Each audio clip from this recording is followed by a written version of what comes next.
I, 22-year-old female, married my husband last August. My sister-in-law, 28-year-old female, came home from prison in 2021. We lived with his parents previously. I left some belongings behind. His sister moved back home with their parents. My husband and I received a call from his mum that his sister wanted the room where we had stayed in. We moved 2 hours away, so we asked to wait for the weekend so we could come grab my stuff. His sister didn't want to wait and said she'd box everything up. That weekend, I noticed that some of my things had been missing. I didn't think anything of it until I got home and couldn't find these things. The next time we went to his parents' house, my husband and I decided to go see if we could find my things. We found all of my missing possessions in her room. His dad said she had stolen in the past but thought she had changed. His mum said that it didn't matter as they were just material things. When I asked his sister, she said she never saw those items. I wanted us to be close, but after this, I just couldn't see how I could trust her again. I asked her to step down from being a bridesmaid. His cousin was also a bridesmaid. His cousin said she no longer wanted to be a part of the wedding if his sister wasn't. After all of this, it started a huge family feud. His aunt, uncle and parents demanded that we all sit down and have a conversation. They told me that I was being selfish by changing my mind. I felt pressured during this conversation. It was apparent that my decision was not going to be respected. I felt compelled to let them be bridesmaids in our wedding. Months passed and I'm still feeling uncomfortable about the entire situation. I confronted my husband about this, and he told me that I need to put my foot down. My husband and I confronted his parents and told them that his sister and cousin will not be in the wedding. We made the suggestion to have them be ushers instead, so that they could still be a part of the wedding. His mum got extremely angry and said that ushers aren't even an important part of a wedding, and talked about how that was a slap in the face. His parents also decided that they would not be helping out nor attending the wedding. One of his family members also told the lady who was supposed to be doing hair for the wedding about this feud. The hairdresser was his cousin's girlfriend's mum.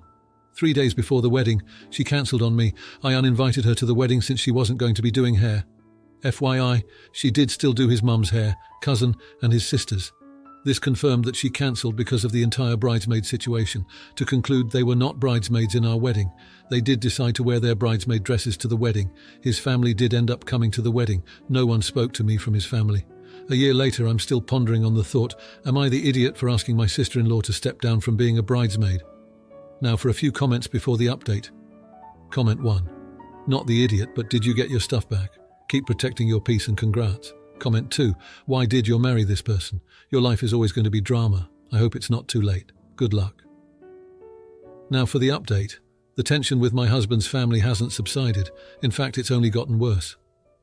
After the last update, things seemed like they might cool down, but then the bomb dropped. My husband's sister, whom I asked to step down from being a bridesmaid, has been spiraling again. 2 weeks ago, she was arrested for shoplifting. It's like a bad echo of her past, and it has thrown the family into chaos.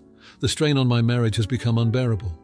My husband is torn between supporting me and standing by his sister during what's clearly another difficult time for her. He started to second-guess our decision to have her step down from the wedding, and that alone has been a massive blow to our relationship. We argue constantly, not just about his sister, but about everything. The stress has exposed cracks in our marriage that I didn't know existed. Last week, my mother-in-law called, begging us to help with the legal fees for my sister-in-law. When we refused, citing our own financial goals and constraints, she lashed out, accusing me of never really being a part of the family. She's convinced that if I had just let her daughter be a bridesmaid, none of this would have happened. It's absurd, of course, but it's devastating to hear such things being said. And if all that wasn't enough, my husband lost his job. The company he worked for is struggling and had to let go of several employees. We're surviving on my income now, but just barely. Savings are dwindling, and with the added emotional turmoil, every day feels like wading through a nightmare. The hardest part, we can't even afford therapy. I know we need it, especially given everything we're facing, but it's just not within our reach financially. We're holding on to each other by a thread, and I'm scared that this could be the thing that unravels us. I thought marriages were supposed to endure through the worst of times, but no one ever tells you how heavy the worst can be. I'm trying to be strong for both of us, but some days I just don't know how we'll make it through. Now for the comments. Comment 1. Not the idiot. Your sister-in-law's choices are her own, and it's unfair for your mother-in-law to blame you for her actions. You're in a tough spot, but you're not responsible for other adults' behavior.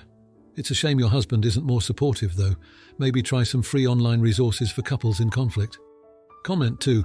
You're the idiot for not showing more empathy towards your husband's situation. His sister's arrest and his job loss are huge stressors, and he needs your support. It's not about taking sides, but showing understanding during a family crisis. This could be a time to strengthen your bond, not let it crumble. Comment 3. Not the idiot. Financial stress and family drama are a nightmare combo, but blaming you for his sister's mistakes is out of line.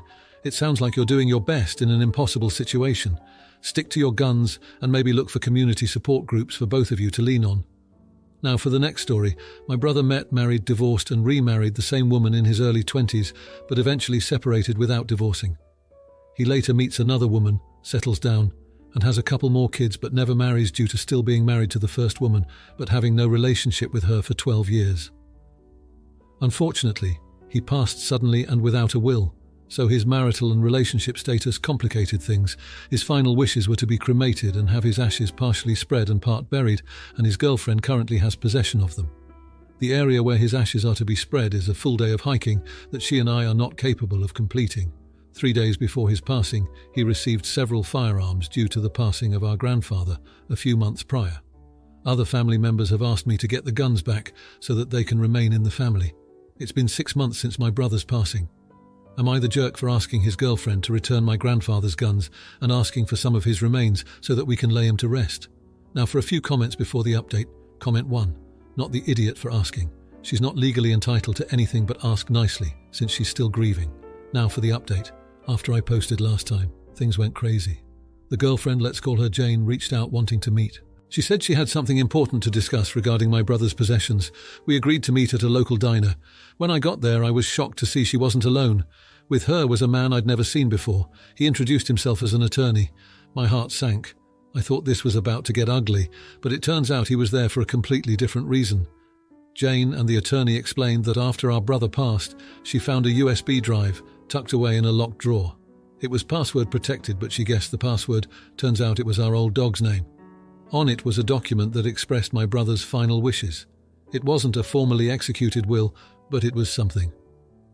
In this document, my brother wrote that he wanted his ashes scattered at his favourite fishing spot, the same one we grew up going to with our parents. It also mentioned the firearms. He'd intended to pass them down to our cousin, a fact that surprised us, but felt very much like him considering they'd become close in the last few years. Jane handed me a printed copy of the document, her hands shaking. She said she didn't feel right keeping this from us, but she was obviously torn up about it. The next part is where it gets truly wild. Our cousin, hearing about the firearms, came forward with a confession. He'd been in touch with my brother in the days before his passing. My brother had actually given him one of the guns as a gift during a visit that no one else knew about. He had kept quiet out of respect for the family and the complicated situation, but now felt this was the right time to speak up. Jane, still holding on to the ashes and the rest of the guns, was in tears. She loved my brother but understood our family's wishes. We decided to do the scattering of the ashes together as a blended family of sorts to honour my brother's last wishes. The day we did it was both heartbreaking and beautiful. We shared stories, cried, and even managed a few laughs. Regarding the guns, our cousin agreed to take care of them until we could sort out the legal side of things, and Jane was relieved to hand them over. There was an unexpected sense of unity in what had initially felt like a brewing battle. But here's the jaw-dropping part. During the scattering of the ashes, another woman showed up. Nobody recognized her at first. She introduced herself as an old flame of my brother, someone he'd been seeing on and off before he met Jane. She'd heard about his passing and wanted to pay her respects. It was a moment right out of a soap opera, but there she was, genuine and grieving like the rest of us. So, here we are, 2 weeks later. The guns are with our cousin, and my brother's wishes have been honoured in the most unexpected way. We're all still processing the twists and turns, but I can't help but feel like in the end, my brother brought us all together one last time. It's been a wild ride, but I think we've all learned something about family, love and letting go. Now for the comments. Comment 1. You're the idiot for not immediately questioning the cousin's claim about the gun gift. Your brother's wishes were documented on that USB, and unless he mentioned giving a gun to the cousin before his passing, it's a bit sketchy. Grieving or not, it's important to ensure his actual wishes are respected to the letter, especially when it comes to something as serious as passing down firearms. Comment 2. Not the idiot. You did what was needed to honour your brother's memory. It's not uncommon for people to verbally promise personal belongings to loved ones before they pass. If your cousin felt confident enough to confess, it's likely your brother did indeed give him the gun. You made the best decisions you could with the information you had, and that's all anyone can ask for. Comment 3. Not the idiot at all. You followed your brother's final wishes as best as you could, and that's commendable. Dealing with an unexpected guest like the old flame could have been tough, but it seems like you handled it with grace. It's touching to hear that this sad event brought your family closer together. The fact that you're all at peace with how things turned out is what truly matters. Now for the next story. I had a child several months ago, and from the start I made it clear to my family about the boundaries. I asked my boyfriend to share the boundaries with his family. I don't think it's my responsibility to do that kind of stuff with them. My boyfriend's mother has been overstepping boundaries from the beginning. Just to provide some background, at the shower, I wanted something small and simple. This woman booked an entire bartender. I clearly expressed that I didn't want anyone drunk at the shower. It didn't seem appropriate. However, she ended up being extremely drunk at the shower. After the shower, she only referred to me as baby mama or grandbaby. At the hospital, she made all kinds of comments. One of the main ones was when she told me I needed to hold my baby's neck while she was on me, although I already was. When we got home from the hospital, she came over and literally thanked me for giving birth to her child for her. She refers to my child as her baby. She always makes passive-aggressive comments when I'm around, like saying my kid is going to overheat because she had a pullover on in November. She tries to tell me my baby isn't hungry when she clearly is. She also gets mad that I won't let her watch my kid, although nobody else does. And when I'm ready to let her, she won't be able to because she smokes cigarettes in her house. When I bring up these issues to my boyfriend, he always defends her. Now for a few comments before the update. Comment 1. Not the idiot. Smoking near a baby? Do all you can to defend yourself and your son against this woman. Comment 2. Not the idiot, his mother is overbearing and he isn't sticking up for you, that's a problem. Now for the update, I thought the baby shower was the peak of drama, but I clearly underestimated the situation. A few days after my last update, my boyfriend's mom, let's call her mother-in-law for clarity, showed up at our house unannounced with a full-on professional photographer. She said she wanted to have a surprise generational photo shoot with our baby. I was caught off guard, and before I could even process what was happening, she had swept my baby from my arms and was positioning him for shots. When I protested, she told the photographer I was just overwhelmed with emotion and to keep snapping pictures. Later, when I confronted my boyfriend, he actually sided with her, saying she was just excited and I should appreciate the gesture. We had a massive argument, our worst yet. I felt so alone and unsupported. The tension became unbearable. The next day, mother-in-law posted all the photos on her social media, complete with captions like, "Proud grandma and her new baby." I saw red. Friends and distant relatives were commenting as if she were the mother. I asked her to take the photos down and correct the narrative, but she refused, saying, "A grandma can dream, can't she?" But wait, it gets worse. Just when I thought it couldn't escalate further, mother-in-law managed to cross an unforgivable line. She secretly met with a pediatrician and tried to authorize a change in my baby's diet, citing her vast experience as a mother. When I found out, I was shocked. This was beyond intrusive. It was a direct challenge to my parenting.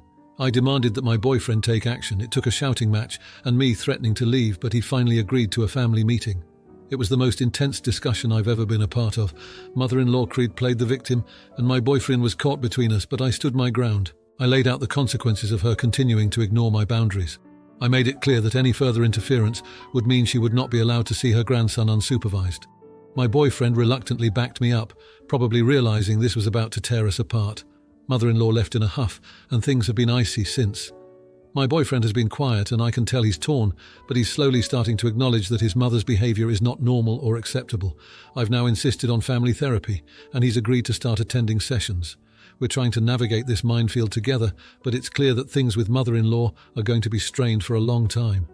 The journey ahead is daunting, but I'm determined to protect my child and my peace at home. Wish us luck. Now, for the comments. Comment 1. Not the idiot. Your mother-in-law sounds like she's boundary stomping to the extreme. Showing up with a photographer and posting as if she's the baby's mother is delusional, and going behind your back to change the baby's diet. Totally unacceptable. You're right to stand your ground, and therapy sounds like a much-needed step for your family. Keep those boundaries firm for your baby's sake. Comment 2. You're the idiot. While your mother-in-law definitely overstepped with the photo shoot and social media posts, it sounds like you might be escalating the tension. Family is about compromise, and your boyfriend is caught in the middle. Maybe try to find a way to work together with your mother-in-law for the sake of peace and your child's well-being, rather than demanding action that puts your boyfriend in a tough spot with his mom. Comment 3. Not the idiot at all. Secretly changing a baby's diet, that's not just overstepping, that's a health risk. You're totally justified in laying out consequences and insisting on family therapy. Your boyfriend should have had your back from the start, not just reluctantly. Mother-in-law needs to learn her place, and you're doing the right thing by protecting your child and setting clear boundaries. Stay strong. Now, for the next story, I moved in with my boyfriend a month ago. We agreed to split everything that is shared 50-50, like furniture and bills and food, but not share money other than that. Neither one of us is rich or poor, but makes about double what I do. We bought a table for the house and it came with a gift card of $75 to that store. We split the price of the table and agreed to split the price of the gift card too, or spend it on something we both wanted. Nothing struck us right then, so we decided to wait. Since then, I found something at the store that I want, but he isn't interested in getting. We were out this weekend and I found $125 on the ground. He said that money should go towards mutual expenses. I said that's fine, and I will use the gift card just for me. He thinks it's unfair for me to use all of the gift card and half of the found money too. I think that I am owed 50% of the gift card since I contributed half of the bill. If I share 50% of the found money with him, I'm being very nice. And it's stupid for him to argue for half of a gift card when there's nothing he wants from that store, and cash is more useful. Am I the idiot? Now for a few comments before the update. Comment 1. You're the idiot. Finding money on the ground doesn't change your gift card agreement. The two things are not related. Half the gift card is still his. You should have said no to splitting the cash, but you didn't. Comment 2. You guys should have separate accounts, one for yourself and one for both of you, and then things with the house. Now for the update. So I came here a couple of weeks ago with a dilemma about financial fairness and splitting costs with my boyfriend. After reading through everyone's advice, I decided to stick to my guns and use the gift card for myself. I mean, I did pay for half the table, right? It only seemed fair. I got myself a nice pair of headphones that I'd been eyeing for a while. Boyfriend wasn't thrilled, but he grudgingly accepted it. Or so I thought. 3 days later, he comes home with a TV. Not just any TV, but a massive state-of-the-art smart TV. His reasoning?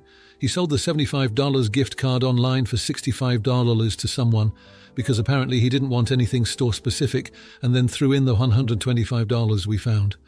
Plus, he'd withdrawn the same amount from our shared expenses account, claiming that since I got something for myself, he should too. So now, we've got this elephant of a TV in our living room that I didn't agree to, and half the money from our shared account gone. That's not even the kicker. The next day I get a call from my credit card company about suspicious activity. Guess who decided to borrow my credit card to pay for the TV's extended warranty? You've got it. When confronted, he said it was an investment for both of us and promised to pay it back. Promises. Things were tense, and then Hurricane X decided to blow through town. His ex-girlfriend, who I only knew from stories of their dramatic past, showed up at our place. She'd heard about our little financial feud from a mutual friend and decided to play financial advisor. Apparently, she and my boyfriend used to share everything 50-50, and she couldn't believe he was still pulling the same stunts. Long story short, the ex's visit turned into a full-blown financial intervention.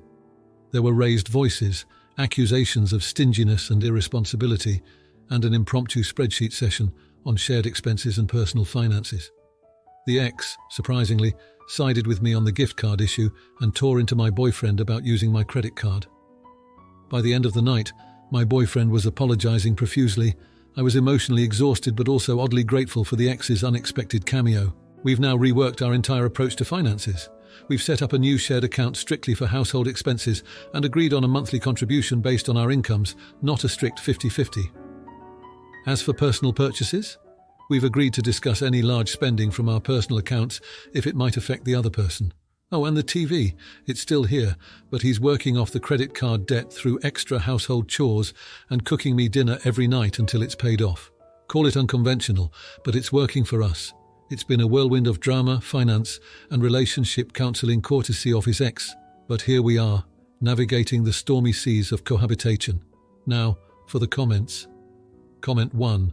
Not the idiot. Your BF using your credit card without permission is a huge red flag. It's theft, plain and simple, but kudos to you for handling it with such grace and turning it into a teachable moment. Setting up a shared account is a great solution, and it seems like he's genuinely making amends. Keep those lines of communication open. Comment 2. You're the idiot. Come on, using a gift card for yourself and expecting him not to notice. That's just petty. It sounds like your actions sparked this whole mess. Sure, he shouldn't have used your card, but it feels like you're not taking responsibility for your part in escalating the financial tit-for-tat. Comment 3. Not the idiot. Look, everyone makes mistakes, but it's how you handle them that counts. Your BF messed up big time, but instead of holding a grudge, you both found a mature solution. Plus, getting the ex involved and her siding with you, that's some next-level diplomacy. You've turned a negative into a positive by restructuring your finances and setting clear boundaries. Well done. If you liked this video, you'll probably like these too. Also, while you're here, please consider subscribing. It's your support that keeps this channel alive and allows me to make better and longer videos. Have a great day.